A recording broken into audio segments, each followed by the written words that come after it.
Dalam sebuah desa kecil di tepi pantai, hiduplah seorang nelayan miskin bernama Pak Joko yang kehidupannya berubah drastis setelah bertemu dengan seekor ikan mas ajaib. Dari kehidupan penuh kesulitan hingga merasakan keajaiban yang tak terduga, perjalanan Pak Joko dan istrinya, Bu Siti, mengajarkan kita tentang syukur, keserakahan, dan pelajaran hidup yang mendalam.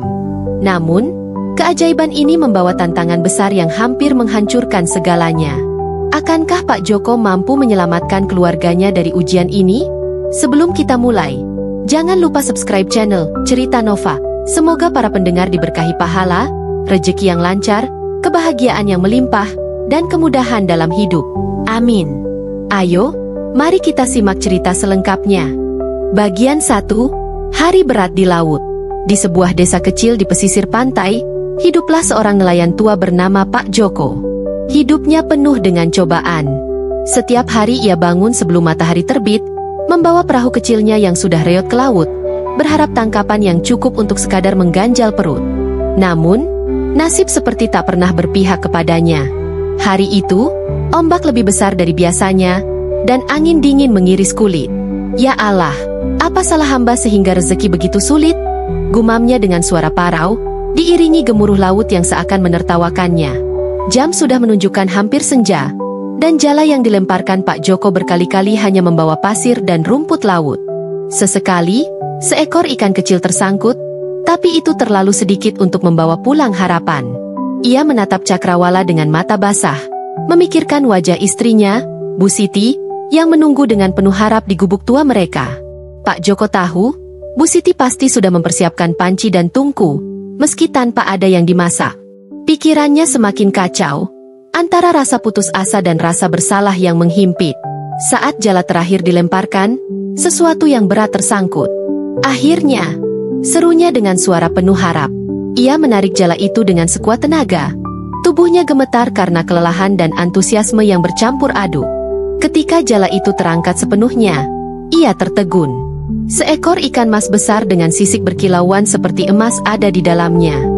Matanya yang bulat dan bercahaya memandang langsung ke arah Pak Joko, seolah ingin berbicara. Ini bukan ikan biasa, bisiknya sambil menggenggam jala dengan gemetar. Tiba-tiba, keheningan yang aneh menyelimuti sekitar. Suara ombak seperti mereda, dan udara terasa lebih tenang. Pak Joko hendak memasukkan ikan itu ke dalam keranjang, tapi ia mendengar suara lembut, "Pak Joko, tolong lepaskan aku." Pak Joko terkesiap. Jantungnya berdegup kencang. Siapa itu? Apa aku bermimpi? Ia menatap ikan itu lebih dalam. Pak Joko, aku tahu kesulitanmu. Aku tahu doa-doamu. Lepaskan aku, dan aku akan membantumu dengan cara yang tak pernah kau bayangkan. Ujar ikan mas itu dengan suara penuh harapan dan kehangatan. Pak Joko terdiam lama. Tangannya masih memegang erat jala, tapi hatinya bimbang. Bagaimana aku bisa melepaskan ikan seperti ini? Dengan menjualnya saja, aku bisa membeli beras untuk sebulan, pikirnya. Namun, ada sesuatu dalam suara ikan itu yang membuatnya ragu. Setelah menutup mata dan menarik napas dalam, ia akhirnya melepaskan ikan itu kembali ke laut. Aku percaya kepadamu, wahai makhluk ajaib. Jika kau benar, aku akan menunggu keajaibanmu, katanya pelan. Ikan mas itu menghilang dalam air, meninggalkan lingkaran kecil yang menyebar di permukaan laut. Sementara Pak Joko hanya bisa memandangnya dengan perasaan campur aduk antara harapan dan keraguan. Bagian 2, Penemuan yang tidak biasa. Pak Joko pulang dengan hati yang penuh gejolak. Sepanjang perjalanan, pikirannya terus berputar. Apa yang sudah aku lakukan? Ikan emas sebesar itu. Ah, istriku pasti akan marah. Gumamnya dengan nada putus asa. Matahari telah tenggelam ketika ia tiba di gubuk kecilnya. Dari kejauhan, ia melihat Bu Siti duduk di depan pintu, menatap ke arah perahu dengan harapan yang mulai memudar. Saat Pak Joko mendekat, wajah istrinya berubah masam. "Mana tangkapanmu hari ini, Pak? Jangan bilang kau pulang dengan tangan kosong lagi," ujar Bu Siti dengan nada kecewa. Pak Joko menundukkan kepala, lalu menceritakan kejadian aneh di laut. Ia menceritakan tentang ikan mas yang berbicara, tentang janjinya, dan bagaimana ia melepaskan ikan itu kembali. Bu Siti mendengarkan dengan wajah tak percaya. "Apa? Kau melepas ikan seperti itu? Apa kau sudah kehilangan akal?" Kita ini sedang kelaparan. Pak, apa kau pikir janji seekor ikan bisa memberi kita makan? Tangisnya pecah, mencerminkan rasa frustrasi yang mendalam. Pak Joko hanya bisa diam. Hatinya remuk karena tak mampu menjelaskan alasan mengapa ia percaya pada ikan mas itu. Malam itu terasa begitu berat. Pak Joko dan Bu Siti makan seadanya. Nasi sisa dengan garam. Meski begitu, perut mereka tetap terasa kosong. Di tengah malam, Pak Joko terbangun karena angin dingin yang menyusup lewat celah-celah dinding gubuk. Ia hanya bisa duduk termenung di sudut ruangan, bertanya-tanya apakah keputusan yang diambilnya benar. Apakah aku terlalu bodoh? Ataukah ini ujian dari Tuhan? Pikirnya. Hatinya dipenuhi rasa bersalah. Tapi di sudut lain, ada sedikit harapan yang masih ia genggam erat.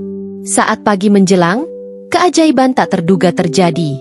Pak Joko terbangun karena suara ketukan di pintu. Ketika ia membukanya, matanya membelalak. Di depan gubuk mereka, terdapat sebuah kantung besar berisi beras putih yang wangi, seember ikan segar, dan beberapa lembar uang yang cukup besar jumlahnya. "Apa ini?" seru Pak Joko.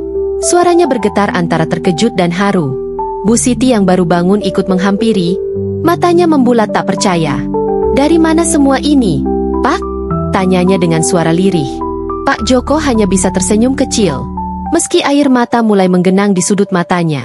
Ia tahu ini adalah hasil dari ikan mas yang ia lepaskan. "Lihat, Bu, ini jawabannya. Tuhan tak pernah tidur. Keajaiban itu benar-benar ada," ujarnya pelan. Bu Siti memandang suaminya dengan campuran rasa haru dan penyesalan. Namun, di dalam hatinya, rasa penasaran mulai tumbuh. Jika ikan itu bisa memberi kita semua ini, apalagi yang bisa kita dapatkan darinya? Pikirnya. Perasaan ini diam-diam bersembunyi di balik senyuman kecilnya. Bagian 3. Keajaiban yang membawa godaan. Hari-hari setelah keajaiban itu terasa begitu berbeda bagi Pak Joko dan Bu Siti.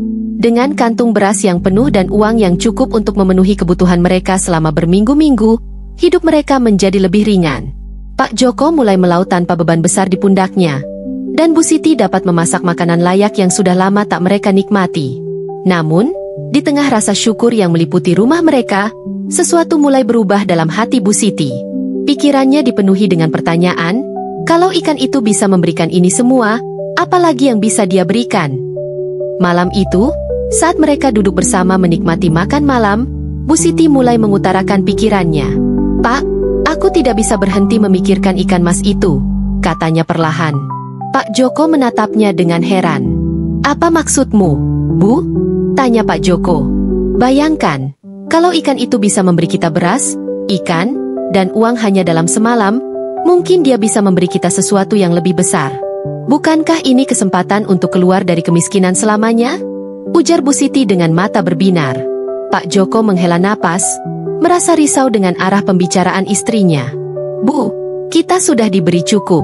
Ini lebih dari yang bisa kita bayangkan. Bukankah kita seharusnya bersyukur saja?" jawab Pak Joko, mencoba menenangkan istrinya. Namun, Bu Siti merasa itu belum cukup. "Pak, aku tidak meminta terlalu banyak. Aku hanya ingin kita punya rumah yang layak. Apa itu salah?" katanya dengan nada memohon. Pak Joko terdiam. Ia tahu bahwa istrinya tidak sepenuhnya salah. Tetapi ia juga merasa takut akan apa yang mungkin terjadi jika mereka terlalu serakah. Meski hatinya menolak, cinta dan rasa tanggung jawabnya kepada keluarga memaksanya untuk mengiyakan permintaan Bu Siti. Keesokan harinya, dengan langkah berat, Pak Joko kembali menuju laut. Ia berdiri di tepi perahu, memanggil-manggil ikan mas itu. "Ikan mas, kalau kau masih mendengarku, aku ingin bicara lagi," katanya dengan suara pelan namun penuh harap. Beberapa saat kemudian, air laut mulai beriak, dan ikan mas muncul dengan kilauan emas yang sama seperti sebelumnya. "Apa yang kau butuhkan, Pak Joko?" tanya ikan itu dengan suara lembut. Dengan rasa malu, Pak Joko menyampaikan permintaan istrinya. "Kami hanya ingin rumah yang lebih layak. Hanya itu," ujarnya. Ikan mas terdiam sejenak sebelum menjawab, "Permintaanmu akan dikabulkan, tapi ingatlah, jangan pernah meminta terlalu banyak." Saat Pak Joko pulang, ia terkejut melihat rumah mereka telah berubah. Gubuk reot mereka kini menjadi rumah kecil yang sederhana namun kokoh, dengan dinding dari kayu yang halus dan atap yang tidak bocor. Bu Siti melonjak kegirangan saat melihatnya. "Pak, ini luar biasa. Aku tahu ikan itu bisa memberi kita lebih banyak," serunya. Namun, jauh di dalam hati Pak Joko, ada rasa gelisah yang tak bisa ia abaikan. Ia merasa bahwa setiap permintaan membawa mereka semakin dekat ke sesuatu yang tak terduga. Sementara itu, Bu Siti mulai memikirkan permintaan berikutnya. Keajaiban itu, ternyata, bukan hanya membawa berkah, tapi juga godaan yang semakin besar. Bagian 4. Keserakahan yang membawa malapetaka. Rumah baru mereka menjadi bahan pembicaraan di desa. Para tetangga datang berbondong-bondong, terheran-heran bagaimana Pak Joko yang dulu begitu miskin kini tinggal di rumah yang begitu layak. "Rezeki dari Tuhan," jawab Pak Joko setiap kali ditanya, berusaha menutupi kebenaran tentang ikan mas ajaib itu. Namun, di balik semua pujian dan keheranan orang-orang, Bu Siti mulai merasakan keinginan yang lebih besar. Dalam hatinya, ia bertanya-tanya, jika rumah ini bisa terjadi dalam semalam, apalagi yang mungkin? Beberapa hari kemudian, Bu Siti mengutarakan pikirannya kepada Pak Joko. "Pak, aku tahu kau mungkin tidak setuju, tapi aku merasa kita butuh lebih dari ini. Lihat tetangga kita, mereka punya kebun, ternak, bahkan perhiasan. Kalau ikan itu bisa memberikannya, kenapa tidak kita minta saja?" Pak Joko yang sedang membersihkan jala, berhenti sejenak dan menatap istrinya. "Bu, aku takut kita sudah terlalu banyak meminta. Apa yang kita punya sekarang sudah lebih dari cukup," katanya lembut. Tapi Bu Siti menggeleng dengan tegas. "Apa salahnya mencoba, Pak? Hidup ini terlalu singkat untuk tetap miskin." Meski hatinya menolak, Pak Joko tak kuasa menolak desakan istrinya. Dengan langkah berat, ia kembali ke laut, memanggil ikan mas untuk ketiga kalinya. Ikan itu muncul dari air, memandang Pak Joko dengan tatapan lembut namun lelah. "Apa yang kau butuhkan kali ini, Pak Joko?" tanya ikan itu. Dengan nada lirih, Pak Joko menyampaikan permintaan Bu Siti, kebun yang luas, beberapa ternak, dan perhiasan emas untuk istrinya. Ikan mas mengangguk kecil. "Permintaanmu akan dikabulkan, tapi ini peringatan terakhirku. Jangan meminta lagi setelah ini," kata ikan itu sebelum menghilang ke dalam air. Ketika Pak Joko pulang, ia terkejut melihat perubahan yang jauh lebih besar. Rumah mereka kini berdiri di tengah kebun yang hijau dengan pohon-pohon buah, ternak berkeliaran di sekitar, dan Bu Siti mengenakan perhiasan emas di leher dan tangannya. "Lihat, Pak, aku tahu kita bisa lebih baik lagi," seru Bu Siti dengan mata berbinar-binar. Namun, bukannya merasa lega, hati Pak Joko justru semakin berat. Ia tahu ikan mas telah memberikan segalanya, tetapi ia juga merasa bahwa batas mereka sudah terlampaui. Bu Siti, yang kini merasa puas dengan kehidupannya, mulai menunjukkan perubahan. Ia menjadi semakin sombong, sering membanggakan kekayaannya kepada tetangga. Namun, di balik semua kemewahan itu, ada perasaan gelap yang terus menghantui Pak Joko. Ia merasa bahwa keserakahan mereka telah mengusik sesuatu yang sakral. "Aku khawatir, Bu," katanya suatu malam. "Keajaiban ini mungkin bukan tanpa konsekuensi." Tapi Bu Siti hanya tertawa kecil, menganggap ucapan suaminya tak lebih dari ketakutan yang berlebihan. Ia bahkan mulai memikirkan permintaan yang lebih besar lagi, meskipun ia tahu bahwa ikan mas telah memberikan peringatan terakhirnya. Bagian 5. Kehancuran yang menyedihkan. Bu Siti yang kini hidup bergelimang harta mulai merasa dirinya lebih tinggi dibandingkan para tetangganya. Setiap hari ia sibuk memamerkan kebun yang luas, ternak yang gemuk, dan perhiasan yang berkilauan.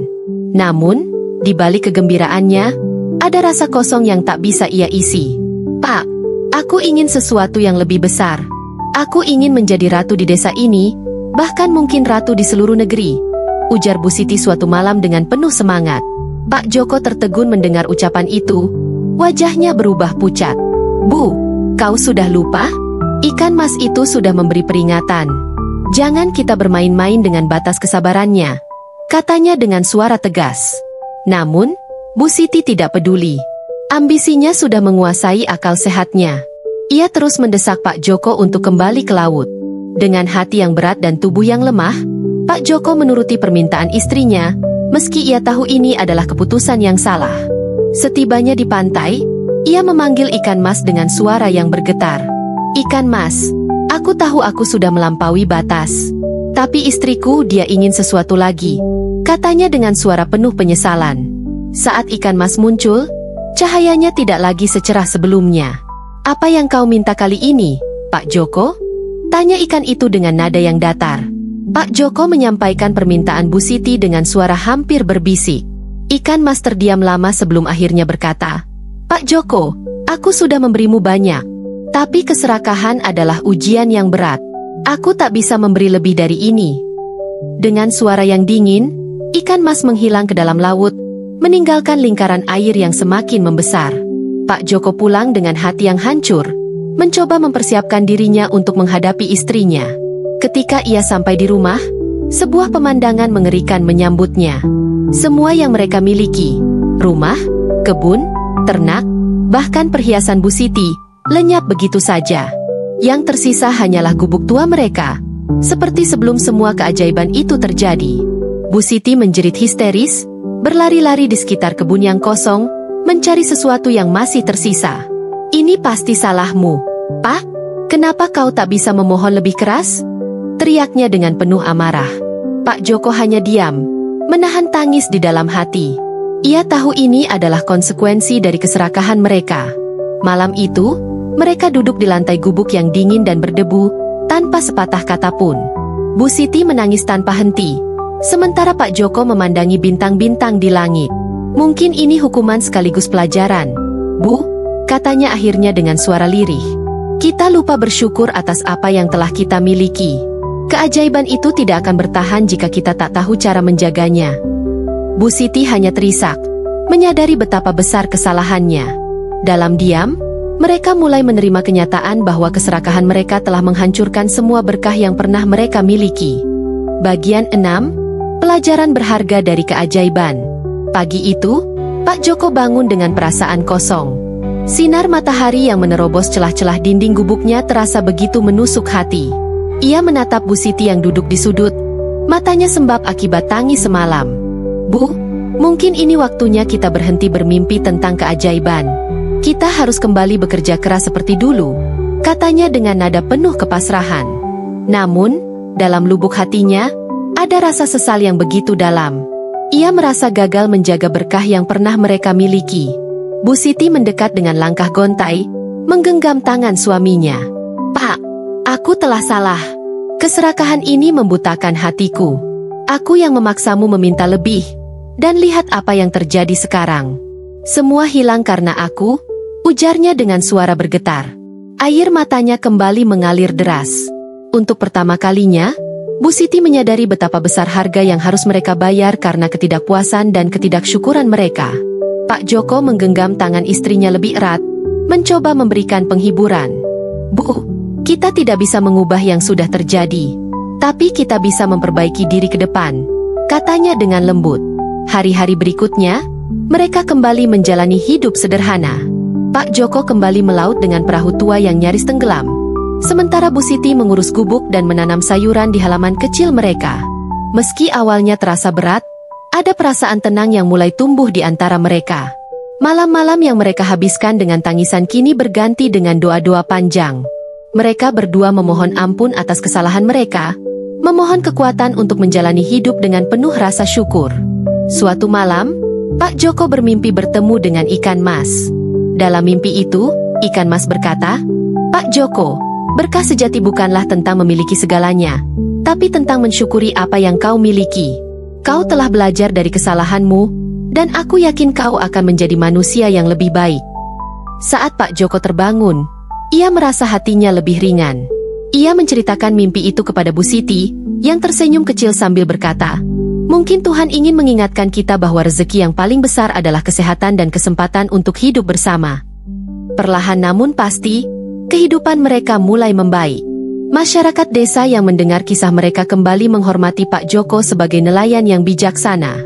Meski mereka tidak lagi memiliki kekayaan berlimpah, hati mereka terasa lebih lapang. Pak Joko dan Bu Siti hidup dengan sederhana, namun penuh dengan kebahagiaan yang tak ternilai. Mereka belajar bahwa keajaiban terbesar bukanlah emas atau kemewahan, melainkan hati yang bersyukur dan kehidupan yang dipenuhi dengan kedamaian. Bagian 7. Penutup dan kebahagiaan sejati. Bertahun-tahun berlalu, kehidupan Pak Joko dan Bu Siti terus berjalan dalam kesederhanaan. Meskipun tidak ada keajaiban besar lagi yang terjadi, mereka telah menemukan kedamaian yang dulu terasa mustahil. Setiap pagi, Pak Joko berangkat melaut dengan hati yang ringan, menikmati kesunyian laut yang membawa ketenangan. Di desa, Bu Siti menanam lebih banyak sayuran dan membantu tetangga-tetangganya yang membutuhkan. Kebahagiaan kecil ini menjadi pelajaran besar bagi mereka, bahwa hidup tidak perlu mewah untuk bermakna. Suatu sore, ketika Pak Joko duduk di tepi pantai memandangi matahari yang hampir tenggelam, ia merasakan nostalgia yang kuat tentang masa lalu. Ia teringat ikan mas yang pernah mengubah hidupnya. Dalam hatinya, ia bersyukur telah diberi kesempatan untuk belajar dari kesalahan. Jika aku tidak bertemu ikan itu, mungkin aku tidak akan pernah tahu apa artinya benar-benar bersyukur, pikirnya. Ia tersenyum, membiarkan angin laut yang lembut membawa pikirannya ke tempat yang lebih damai. Namun, ada sesuatu yang mengejutkan terjadi malam itu. Saat Pak Joko dan Bu Siti sedang berdoa bersama, mereka mendengar suara lembut di luar rumah. Ketika pintu dibuka, mereka menemukan sepotong kayu apung yang tersangkut di depan gubuk mereka. Di atas kayu itu, ada ukiran berbentuk ikan mas. Pak Joko mengangkat kayu tersebut dengan hati-hati, dan seketika itu juga, ia merasakan kehangatan yang aneh meresap ke dalam tubuhnya. Ia tidak tahu apakah itu pesan dari ikan mas atau sekadar kebetulan, tetapi ia yakin bahwa hal itu adalah tanda pengingat untuk selalu bersyukur. Kehidupan Pak Joko dan Bu Siti terus berlangsung, dan mereka menjadi panutan di desa. Para tetangga sering datang untuk meminta nasihat, dan mereka selalu disambut dengan senyuman hangat.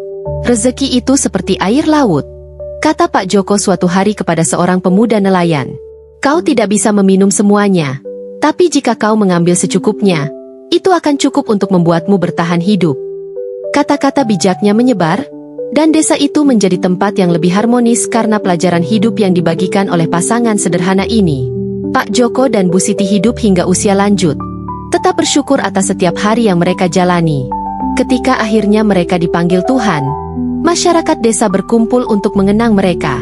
Di laut, di tempat Pak Joko dulu sering melaut, seseorang mengklaim pernah melihat ikan mas berkilauan yang muncul sejenak sebelum menghilang ke kedalaman. Apakah itu ikan yang sama atau hanya legenda? Tidak ada yang tahu. Tetapi satu hal yang pasti, kisah Pak Joko dan ikan masnya terus hidup sebagai pengingat bahwa keajaiban sejati ada di dalam hati yang penuh syukur. Halo teman-teman Nova, selamat datang di Cerita Nova, tempat di mana kisah penuh inspirasi, misteri, dan pelajaran hidup dirangkai untuk menghibur sekaligus memberi makna. Setiap cerita di sini dirancang untuk membawa kalian ke dalam petualangan emosi, penuh pesan moral, dan tentu saja kejutan yang tak terduga. Jadi, pastikan untuk subscribe, like, dan share video ini agar makin banyak orang yang terinspirasi. Semoga kalian semua diberi kesehatan, rezeki yang lancar, kebahagiaan, dan kemudahan dalam segala urusan. Amin. Yuk, mari kita mulai ceritanya.